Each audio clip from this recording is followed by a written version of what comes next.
Xenosystems Fragments. Cold Turkey. Nickland. Narrated by Skeptical Waves.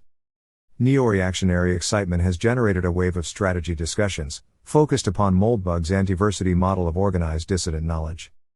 Beyond curmudgeonly cynicism about youthful enthusiasm, these concerns, and a strain of pessimism that accompanies the recognition that the cathedral owns media like the USN owns carrier groups, is there any explanation for outside and hanging back from all this, and smoking sulkily in the corner?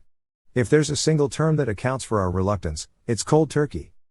Keynesianism is far from the only contributor to left modernist degeneration, but it's ruinous enough to account for the destruction of civilization on its own.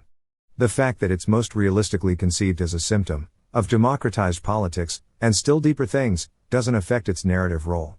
The important point, understood widely enough to be a cliché, is that Keynesian economics is an exact social analog of addiction at the level of the individual, slave to what William Burroughs described as the algebra of need.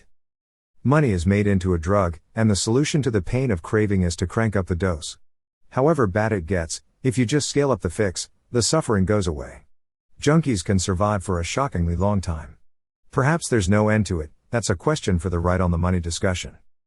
Outside the morgue, if there is an end, and every venture into neo-reactionary strategy presumes it, there's only one form it can take: cold turkey. To not be in the habit anymore, it is necessary to kick it. That's going to be really nasty. At the level of economic structure, the blue pill isn't just a comforting illusion, it's a massive, deeply habitual, ultra-high tolerance, thanks spandrel, fix, radically craved down to the cellular level.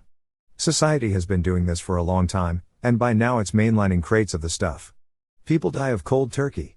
If not quite the worst thing in the world, it's an overwhelmingly impressive simulation of exactly that. Rational argument doesn't get close to addressing it. Sure, junkies lie all the time, but the lies aren't the basic problem.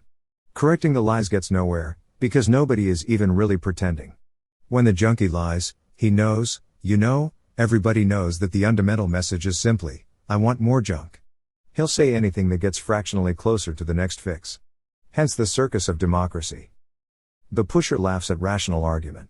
There's some well-meaning type saying, seriously, think about it, this is really messed up. Then there's the pusher, which is already a joke, because people are crawling to him on their knees. He doesn't need to say anything. One more hit and the pain goes away for a while. That's what matters. The rest is merely superstructural, to go right-wing Marxist in the topic. There's no way, ever, that from this deep in one gets out before hitting bottom. The slide has to reach the limit, because short of that, the prospect of anesthesia trumps everything. Western civilization is a sick junkie. It isn't going to be argued out of its habit. First, it has to taste the floor. That's just the way it is, ugly.